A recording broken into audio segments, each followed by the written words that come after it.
जय हिंद साथियों, नमस्कार। स्वागत है मित्र आप सभी का आपके अपने चैनल पर। आप लोग फटाफट क्लास में आ जाएं। क्लास स्टार्ट हो चुकी है, जो कि उत्तर प्रदेश पुलिस कांस्टेबल और यूपीएसआई के लिए हिंदी की बेहतरीन प्रैक्टिस सेट है। सभी मित्र क्लास में आ जाएंगे और एक बार मिलकर क्लास को शेयर कर देंगे ताकि और भी फ्रेंड्स हमारे साथ जुड़ सके, उन्हें भी इस क्लास का लाभ मिल सके। तो चलिए मित्र, आज की इस बेहतरीन प्रैक्टिस सेट की शुरुआत करते हैं और फर्स्ट क्वेश्चन आपके सामने रख देते हैं। पहला क्वेश्चन जो है आपके सामने है, बताइएगा इसका राइट आंसर क्या होगा। अरे जरा इधर तो आ में कौन सा अव्यय है। अरे जरा इधर तो आ में कौन सा अव्यय है, फटाफट बता देंगे मित्र इसका राइट आंसर क्या होगा। तो इसका जो राइट आंसर हो जाएगा बिल्कुल सही, जो भी मित्र हमारे बता रहे हैं विस्मयादि बोधक अव्यय बिल्कुल सही हो जाएगा। अरे जरा इधर तो आ में कौन सा अव्यय हो जाएगा, विस्मयादि बोधक अव्यय, जो कि ऑप्शन नंबर सी में है। तो जो भी भाई बहन हमारे बता रहे हो ऑप्शन नंबर सी बिल्कुल सही हो जाएगा। क्वेश्चन नंबर 2 आपसे क्या पूछ रहा है, निम्नलिखित में कौन सा स्त्रीलिंग है। 4 शब्द आपके सामने दिए गए हैं, इनमें पूछ रहा है कि कौन सा शब्द है जो स्त्रीलिंग है। फटाफट बताइएगा मित्र इसका राइट आंसर क्या होगा। तो बिल्कुल सही है, जो भी भाई बहन हमारे बता रहे हैं कि सूचना जो है ये स्त्रीलिंग है, बिल्कुल सही बता रहे हो। सूचना जो है ये स्त्रीलिंग है।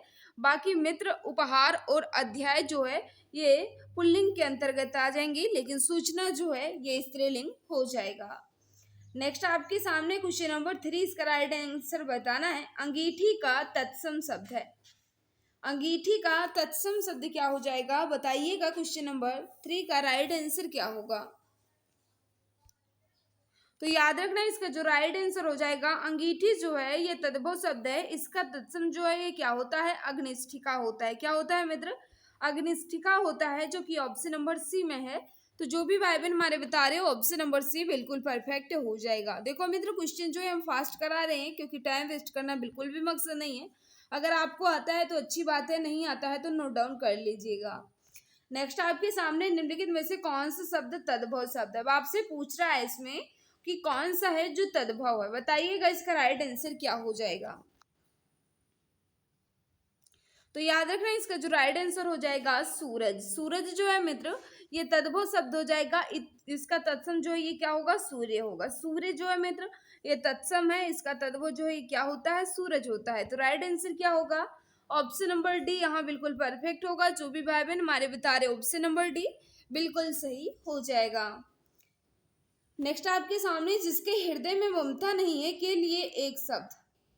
जिसके हृदय में ममता नहीं है उन्हें हम एक शब्दों में क्या कहेंगे, बता दीजिएगा। क्वेश्चन नंबर 5 का राइट आंसर क्या होगा। तो याद रखना, जिसके हृदय में ममता नहीं होता उन्हें हम क्या कहते हैं, निर्मम कहते हैं। राइट आंसर क्या हो जाएगा, ऑप्शन नंबर सी। जिनके हृदय में ममता नहीं है उन्हें हम निर्मम कहते हैं। ऑप्शन नंबर सी यहाँ बिल्कुल सही हो जाएगा। अनेक युगों से चले आने वाले इस वाक्यांश के लिए एक उपयुक्त शब्द होगा। अनेक युगों से चले आने वाले के लिए एक शब्द क्या हो जाएगा, बताइएगा। क्वेश्चन नंबर 6 का राइट आंसर क्या होगा। तो याद रखना इसका जो राइट आंसर हो जाएगा, अनेक युगों से चले आने वाले को क्या कहा जाता है, सनातन कहा जाता है। ऑप्शन क्या हो जाएगा, डी यहाँ बिल्कुल परफेक्ट होगा। जो भी भाई बहन हमारे बता रहे ऑप्शन नंबर डी बिल्कुल सही हो जाएगा। नेक्स्ट आपके सामने निर्देश दिया गया है, प्रश्न संख्या 7 और 8। नीचे दिए गए विकल्पों में से शुद्ध वर्तनी चुनिए। प्रति उत्पन्न की वर्तनी जो है मित्र ये किस विकल्प में अच्छे ढंग से दर्शाई गई है, यह आपसे पूछ रहा है। तो याद रखना इसका जो राइट आंसर हो जाएगा, प्रति उत्पन्न की वर्तनी जो है ये ऑप्शन नंबर डी में है। तो जो भी भाई बहन हमारे बता रहे हैं ऑप्शन नंबर डी बिल्कुल सही हो जाएगा। क्वेश्चन नंबर 8 आपसे क्या पूछ रहा है, एकाग्र की वर्तनी। एकाग्र की वर्तनी बताइएगा किस विकल्प में अच्छे से लिखी गई है। तो जो भी मित्र हमारे बता रहे हैं कि एकाग्र की वर्तनी जो है ऑप्शन नंबर सी में है, बिल्कुल सही बता रहे हो। ऑप्शन नंबर सी यहाँ बिल्कुल सही हो जाएगा। क्वेश्चन नंबर 10, क्वेश्चन नंबर 9 आपके सामने है, प्रत्यक्ष शब्द का विलोम है। प्रत्यक्ष का विलोम आपसे पूछ रहा है, बताइएगा क्वेश्चन नंबर 9 का राइट आंसर क्या होगा। कहा जाए मित्र विलोम कहे या विरुद्धार्थी कहे या विपरार्थक कहे, एक ही बात है। बताइएगा प्रत्यक्ष का विलोम क्या होगा। तो याद रखना प्रत्यक्ष का विलोम जो है ये परोक्ष हो जाएगा, जो कि ऑप्शन नंबर बी में है। तो जो भी भाई बहन हमारे बता रहे हो ऑप्शन नंबर बी बिल्कुल सही हो जाएगा। नेक्स्ट आपके सामने क्वेश्चन नंबर 10, इसका राइट आंसर बताना है। तिलक लगाने में किस अन्य का प्रयोग होता है? तिलक लगाने में किस अन्य का प्रयोग किया जाता है? 10 का बताइएगा राइट आंसर क्या होगा। तो याद रखना क्वेश्चन नंबर 10 का जो राइट आंसर होगा, तिलक लगाने में किस अन्य का प्रयोग किया जाता है? अक्षत का, जो कि ऑप्शन नंबर बी में है। तो जो भी भाई बहन हमारे बता रहे हैं कि अक्षत, ऑप्शन नंबर बी बिल्कुल सही हो जाएगा। क्वेश्चन नंबर 11 आपके सामने है, बताइएगा इसका राइट आंसर क्या होगा। संयुक्त क्रिया किसे कहते हैं? संयुक्त क्रिया जो है ये किन्हें कहा जाता है? ऑप्शन आपके सामने है, बताइएगा मित्र इसका राइट आंसर क्या होगा। क्वेश्चन नंबर 11 याद रखना इसका जो राइट आंसर हो जाएगा क्या होगा, जब दो या दो से अधिक क्रिया मिलकर किसी पूर्ण क्रिया का बोध कराती हैं तो उन्हें क्या कहते हैं? संयुक्त क्रिया कहते हैं। जब दो या दो से अधिक क्रियाएं मिलकर किसी पूर्ण क्रिया का बोध कराती हैं तो उन्हें संयुक्त क्रिया कहा जाता है। राइट आंसर हो जाएगा ऑप्शन नंबर ये। जो भी मित्र हमारे बता रहे हैं ऑप्शन नंबर ये बिल्कुल सही हो जाएगा। नेक्स्ट आपके सामने है, हिंदी की बोलियों को कितने वर्गों में रखा जाता है? हिंदी की बोलियों को कितने वर्गों में रखा जाता है, यह आपसे पूछ रहा है। Question number 12। तो याद रखना इसका जो राइट आंसर हो जाएगा 5 वर्गों में रखा जाता है। ऑप्शन क्या होगा? सी यहाँ बिल्कुल परफेक्ट हो जाएगा। नेक्स्ट आपके सामने प्रदेश की कौन सी बोली को संविधान की 8वीं अनुसूची में शामिल करने को प्रस्तावित किया गया? प्रदेश की कौन सी बोली को संविधान की 8वीं अनुसूची में शामिल करने को प्रस्तावित किया गया? तो इसका जो राइट आंसर हो जाएगा, जो भी मित्र हमारे बता रहे हैं भोजपुरी, बिल्कुल सही हो जाएगा। ऑप्शन नंबर सी यहाँ बिल्कुल सही होगा। जो भी मित्र हमारे बता रहे हैं भोजपुरी बिल्कुल सही होगा। नेक्स्ट आपके सामने निम्नलिखित में से अंतस्थ व्यंजन कौन सा है? अंतस्थ व्यंजन बताना है, राइट आंसर क्या हो जाएगा। तो याद रखना अंतस्थ व्यंजनों की संख्या जो है ये 4 होती है। कितनी होती है मित्र? अंतस्थ व्यंजनों की संख्या जो ये 4 होती है, य, र और ल और व। तो इसमें कौन सा हो जाएगा? वी। ऑप्शन क्या होगा? वी यहाँ बिल्कुल परफेक्ट होगा। जो भी भाई बहन हमारे बता रहे ऑप्शन नंबर बी बिल्कुल सही हो जाएगा। मित्र जिस भाई बहन ने अभी तक क्लास को लाइक नहीं किया है, हम आपसे रिक्वेस्ट कर रहे हैं, क्लास आपको अच्छी लग रही है तो प्लीज मित्र क्लास को लाइक कर दो। और जो भी प्यारे भाई बहन हमारे साथ नए हैं वह चैनल को सब्सक्राइब कर बेल आइकन को प्रेस कर लें ताकि क्लास की नोटिफिकेशन टाइम टू टाइम मिलती रहे। निम्नलिखित में से कौन सा टा वर्ग का नहीं है? अब आपसे पूछ रहा है, इसमें 4 वर्ण आपके सामने दिए गए हैं, इनमें पूछ रहा है कि कौन सा है जो टा वर्ण का नहीं है। तो याद रखना टा वर्ग में कौन कौन आते हैं? तो ट, ठ, ड, ढ, अड़ा, लेकिन घा जो है ये का वर्ग की ध्वनि है। का वर्ग की ध्वनि के अंतर्गत आएगा घा, तो यही इसका राइट आंसर हो जाएगा। Right answer option number D यहाँ बिल्कुल परफेक्ट होगा, घा। नेक्स्ट आपके सामने क्वेश्चन नंबर 16, इसका राइट आंसर बताना है। निम्नलिखित में से कौन सा शब्द निशीथ का पर्यायवाची नहीं है? निशीथ का पर्यायवाची नहीं है की बात कर रहा है, बताइएगा मित्र इसका राइट आंसर क्या होगा। तो याद रखना निशीथ का पर्यायवाची जो है मित्र ये रात होता है। क्या होता है? रात होता है, या कहा जाए रात्रि होता है, रजनी होता है और निशा भी होता है। लेकिन तम जो है ये अंधेरे का पर्यायवाची किसका है? ये अंधेरे का पर्यायवाची हो जाएगा, अंधेरा का पर्यायवाची हो जाएगा। तो ये रात्रि का पर्यायवाची बिल्कुल भी नहीं है। बाकी रात्रि, रजनी, निशा, रात और निशीथ ये सब क्या है? एक दूसरे के पर्यायवाची हो जाएंगे। नेक्स्ट आपके सामने सूर्य का पर्यायवाची शब्द है। सूर्य का पर्यायवाची शब्द आपसे पूछ रहा है, बताइएगा क्वेश्चन नंबर 17 का राइट आंसर क्या होगा। तो इसका क्या होता है? सूर्य के बहुत सारे पर्यायवाची होते हैं, जैसे कहा जाए रवि होता है, दिनकर होता है और भास्कर होता है। यहाँ भास्वर लिखा है तो ये नहीं होगा, भास्कर होता है और मार्तंड भी होता है। तो यहाँ जो राइट आंसर हो जाएगा मार्तंड जो है ये सूर्य का पर्यायवाची हो जाएगा। ऑप्शन नंबर कहा जाए बी यहाँ बिल्कुल परफेक्ट होगा। जो भी भाई बहन हमारे बता रहे हैं मार्तंड बिल्कुल सही हो जाएगा। क्वेश्चन नंबर 18 आपसे क्या पूछ रहा है, इसका राइट आंसर बताना है। अनुपम का पर्यायवाची शब्द है। अनुपम का पर्यायवाची शब्द कौन सा होगा? क्वेश्चन 18 फटाफट बता देंगे इसका राइट आंसर क्या होगा। तो इसका जो राइट आंसर हो जाएगा, जो भी मित्र हमारे बता रहे हैं अद्वितीय। अनुपम यानी अद्वितीय जिसकी तुलना दूसरों से ना की जा सके। राइट आंसर क्या हो जाएगा? Option number D. जो भी भाई बहन हमारे बता रहे हो ऑप्शन नंबर डी बिल्कुल परफेक्ट हो जाएगा। क्वेश्चन नंबर 19 आपसे क्या पूछ रहा है, इसका राइट आंसर बताना है। कौनते ही शब्द में कौन सा प्रत्यय है? कौनते ही शब्द में कौन सा प्रत्यय है, यहाँ आपसे पूछ रहा है। क्वेश्चन 19 का बताइएगा। तो जो भी भाई बहन हमारे बता रहे हैं बिल्कुल सही बता रहे हैं, अप्रत्ययवाचक तद्धित प्रत्यय है। राइट आंसर क्या हो जाएगा? अप्रत्ययवाचक तद्धित प्रत्यय।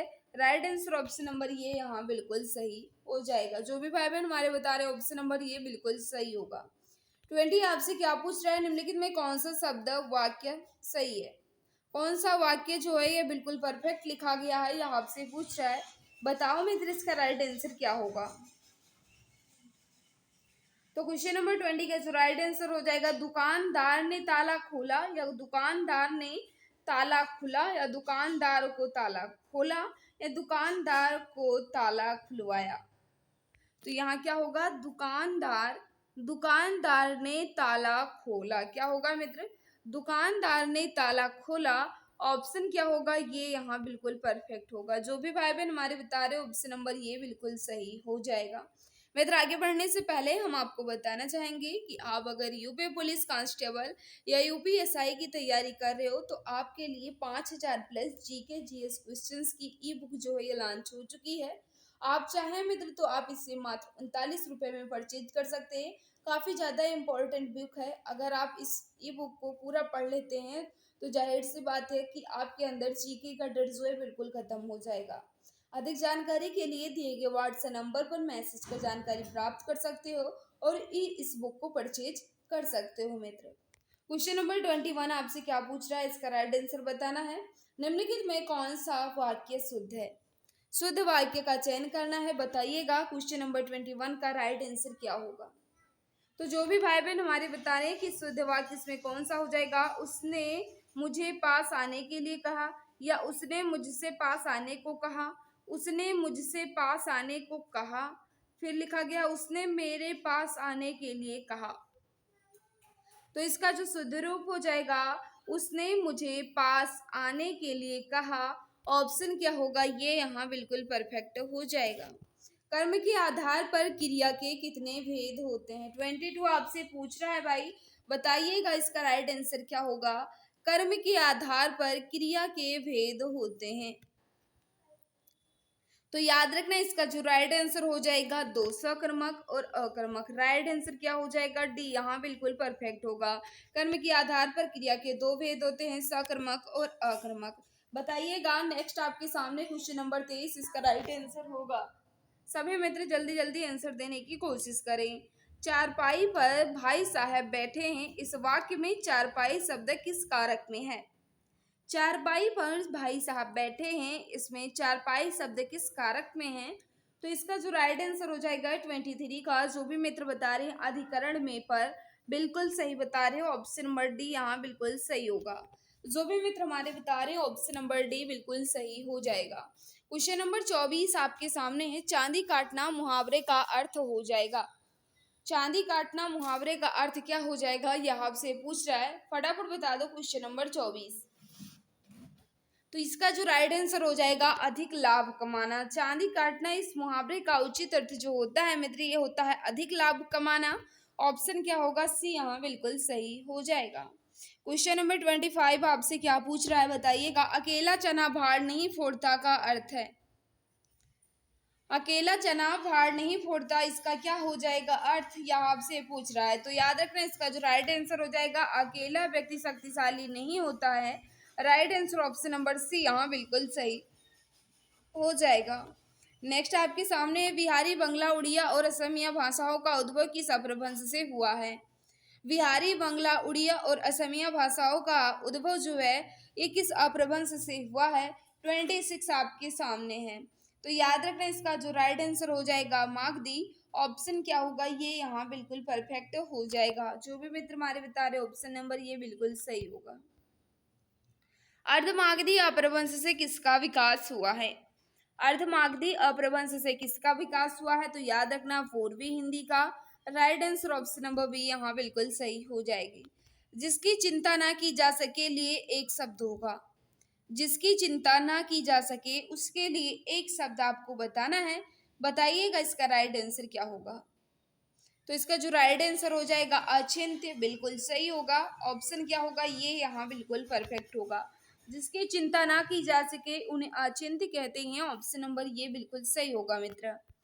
नेक्स्ट आपके सामने क्वेश्चन नंबर 29, इसका राइट आंसर बताना है। निम्नलिखित में से कौन सा शब्द हमेशा बहुवचन में प्रयुक्त होता है।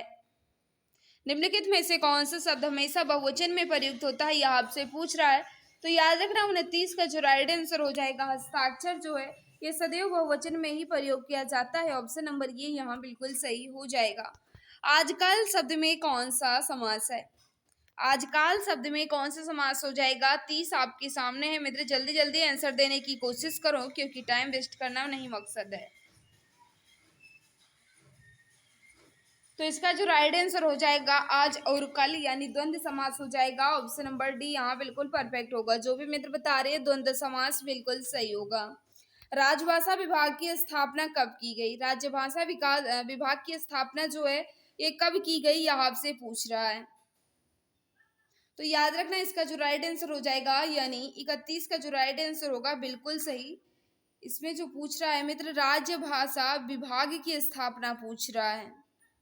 देखिए मित्र यहाँ राजभाषा कब अपनाई गई ये नहीं पूछ रहा है आपसे, ये पूछ रहा है कि राजभाषा विभाग की स्थापना कब की गई। क्वेश्चन ध्यान से पढ़िएगा तब आंसर कीजिएगा। फटाफट बता देंगे इसका राइट आंसर क्या हो जाएगा।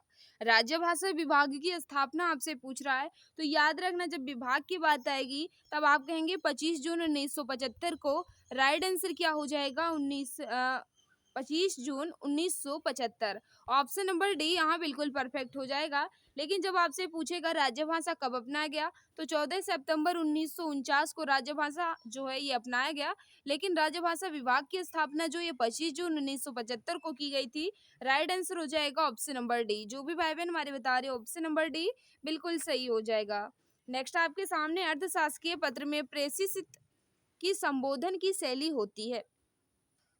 अर्धशासकीय पत्र में प्रेषित की संबोधन की शैली होती है। तो याद रखना जब अर्धशासकीय पत्र में प्रेषित लिखा जाता है तो संबोधन क्या लिखा जाता है, सेवा में। ये शर्मा जी जो आपको लिखना हो सेवा में लिखा जाता है। राइट आंसर क्या हो जाएगा ऑप्शन नंबर बी। जो भी मित्र हमारे बता रहे ऑप्शन नंबर बी बिल्कुल सही हो जाएगा। इसकी पीडीएफ आपको कहाँ मिलेगी तो मैं आपको बता दूं इसकी पीडीएफ हमारे टेलीग्राम चैनल एग्जाम गुरुजी भाई अरविंद सर पर मिल जाएगी, या आप हमारे व्हाट्सएप ग्रुप से जुड़े हैं वहां भी आपको इसकी पीडीएफ दे दी जाएगी। पीडीएफ की चिंता ना करें मित्र। क्वेश्चन नंबर 38 है। बीच में मैंने क्वेश्चन जो है ये स्किप कर दिए हैं 6 क्वेश्चन, वो गद्यांश से थे। क्वेश्चन नंबर 38 आपके सामने, इसका राइट आंसर बताना है। 4 क्वेश्चन को मैंने स्किप किया है मित्र। मधुमक्खी मक्खी शब्द का तत्सम रूप है। मक्खी शब्द का तत्सम रूप आपसे पूछ रहा है क्वेश्चन नंबर 38। सभी मित्र जल्दी जल्दी आंसर देने की कोशिश करेंगे। तो याद रखना मक्खी जो है ये कैसा शब्द है, तद्भव शब्द है। कैसा शब्द है मित्र, तद्भव शब्द है। इसका तत्सम जो है ये मच्छी का होता है। क्या होता है, मच्छी का होता है, जो कि ऑप्शन नंबर डी में है। तो जो भी मित्र हमारे बता रहे हैं ऑप्शन नंबर डी बिल्कुल सही हो जाएगा। नेक्स्ट आपके सामने है, ऐसा कवि जो तत्काल रचना करता हो उसके लिए एक शब्द होगा। ऐसा कवि जो तत्काल रचना करता हो उन्हें हम एक शब्दों में क्या कहेंगे, ये आपसे पूछ रहा है। तो याद रखना उन्हें हम आंसू कब कहते हैं, जो तत्काल रचना करते हैं। ऑप्शन नंबर बी यहाँ बिल्कुल सही हो जाएगा। नेक्स्ट आपके सामने है, इसका राइट आंसर बताना है। क्वेश्चन नंबर 40 फटाफट बता देंगे इसका राइट आंसर क्या होगा। विनय पत्रिका की भाषा है। विनय पत्रिका जो है किस भाषा में लिखा गया यह आपसे पूछ रहा है। सभी मित्र क्वेश्चन नंबर 40 का जल्दी जल्दी आंसर देने की कोशिश करें। तो याद रखना इसका जो राइट आंसर हो जाएगा, जो भी मित्र हमारे बता रहे हैं ब्रज भाषा, बिल्कुल सही बता रहे हो। विनय पत्रिका की भाषा जो है ये ब्रज भाषा है, जो कि ऑप्शन नंबर ये में है। तो जो भी मित्र हमारे बता रहे हो ऑप्शन नंबर ये बिल्कुल सही हो जाएगा। तो मित्र आज की इस क्लास में आपका स्कोर कितना रहा कमेंट बॉक्स में जरूर बताना। क्लास कैसी भी लगी हो मित्र अपना फीडबैक दिया करो, क्योंकि आपके फीडबैक का मुझे इंतजार रहता है। कैसे भी लगी हो जरूर बताया करो। क्लास में स्कोर कितना रहा ये भी बताइएगा, क्योंकि और किसी क्वेश्चन में डाउट है तो आप बेझिझक कमेंट कर पूछ सकते हैं, मैं जवाब देने की पूरी कोशिश करूंगी। पीडीएफ जो है हमारे टेलीग्राम चैनल यहाँ देख लीजिएगा, exam Guruji by Arvind sir ऐसे सर्च कर लेना है और ज्वाइन हो जाना है, वहीं आपको इसकी पीडीएफ मिल जाएगी। तो मित्र आज की इस क्लास में बस इतना ही। जिस भाई बहन ने अभी तक क्लास को लाइक नहीं किया है वे क्लास को लाइक कर देंगे, और जो भी मित्र हमारे साथ नए हैं वह चैनल को सब्सक्राइब कर बेल आइकन को प्रेस कर लेंगे ताकि क्लास की नोटिफिकेशन टाइम टू टाइम मिलती रहे। तो मित्र आज की इस क्लास में बस इतना ही। सभी को बाय बाय, सभी को नमस्कार, जय हिंद, जय भारत, वंदे मातरम।